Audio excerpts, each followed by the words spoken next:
Live from the world's capital markets, here are the latest financial headlines brought to you by News Factory.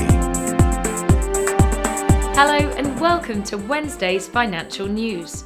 Stay with us for more market headlines. The dollar-yen pair fell 0.4% in the last session. The ROC's positive signal contradicts our overall technical analysis. The Bitcoin-dollar pair exploded 1.6% in the last session. The RSI is giving a negative signal. The gold-dollar pair skyrocketed 1.8% in the last session. The ROC is giving a positive signal.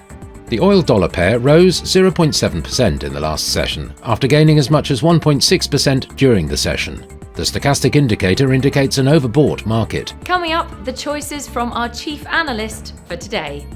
Gold prices fell as traders assessed the likely path of the Federal Reserve's monetary policy after data showed a slump in US manufacturing activity and OPEC Plus's production cuts sparked inflationary risks.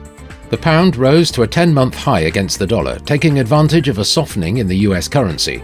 It rose to as high as $1.247, its highest since June 2022.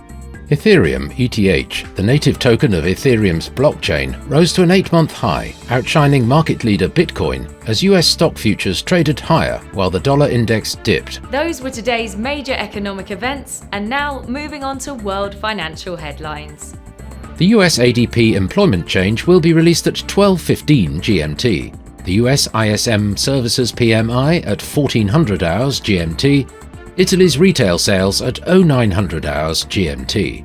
Germany's factory orders will be released at 0600 hours GMT. Japan's Jibun Bank Services PMI at 0100 hours and 30 minutes GMT.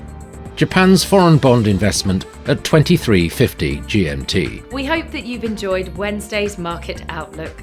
On behalf of all of us here, we wish you a productive trading day. Be sure to join us tomorrow morning for the latest news and events from the financial markets.